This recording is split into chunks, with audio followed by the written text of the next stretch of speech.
اعوذ باللہ من الشیطان الرجیم بسم اللہ الرحمن الرحیم رب اشرح لی صدری ویسر لی امری واحلل عقدۃ من لسانی یفقہوا قولی۔ سورہ زمر آیت نمبر 3، ترجمہ اور تفسیر۔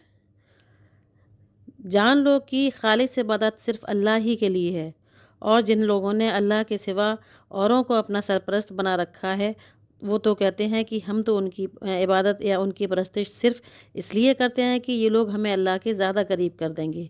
اس میں شک نہیں کہ جس بات میں یہ لوگ جھگڑتے ہیں اللہ تعالیٰ ان کے درمیان اس میں فیصلہ کر دے گا۔ بے شک اللہ جھوٹے ناشکروں کو منزل مقصود تک نہیں پہنچایا کرتا۔ اب یہ اس وقت کی بات ہے جب مکہ میں سارے بت تھے اور بت پرست تھے وہاں پر، اور اس ٹائم کیا کرتے تھے لوگ، اللہ تعالیٰ کو تو مانتے تھے، ساتھ ہی ان بتوں کو بھی مانتے تھے، ان بتوں کو اللہ کا شریک مانتے تھے، اور یہ سارے بت ان کے بنا رکھے تھے جو جن کو یہ اپنا ولی مانتے تھے، اللہ کا ولی مانتے تھے، کہتے تھے کہ اللہ کے کاموں میں یہ مدد کرتے ہیں ہماری۔ تو وہ کہتے ہیں کہ ہم اللہ کو تو مانتے ہیں لیکن ان کی عبادت اس لیے کرتے ہیں کہ یہ ہمیں اللہ کے زیادہ قریب کر دیں گے، مطلب وسیلے کا کام کرتے تھے یہ بیچ میں۔ اور جبکہ اللہ تعالیٰ قرآن میں کیا کہتا ہے کہ تم صرف مجھ سے ہی مانگو، میں تمہارے شہ رکھ کے بھی زیادہ قریب ہوں۔ تو وہ لوگ اس بات سے انکار کرتے تھے، اللہ تعالیٰ کی اس صفت کا انکار کرتے تھے کہ اللہ تعالیٰ میں تو دلوں کے بھید جاننے کی طاقت ہے نا، اللہ تعالیٰ تو ہمارے دلوں کے راز جانتا ہے، زمینوں کے اندر کے حال جاننے والا ہے۔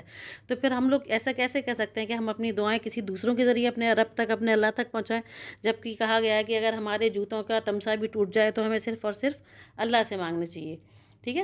تو ہمیں وسیلہ کس کا لگانا چاہیے؟ اپنے رب کے پیارے ناموں کا وسیلہ لگانا چاہیے۔ تو وہ رحمان ہے، وہ تو رحیم ہے نا، تو ہمیں صرف ڈائریکٹ اللہ سے مانگنا چاہیے۔ وہی آج کل کے لوگ بھی کرتے ہیں کہ جو ہے اللہ کو سے مانگنے کے لیے دوسروں کا سہارا لیتے ہیں، لیکن اللہ تعالیٰ تو خود ہمارے قریب ہے، اللہ تعالیٰ تو ہر جگہ موجود ہے۔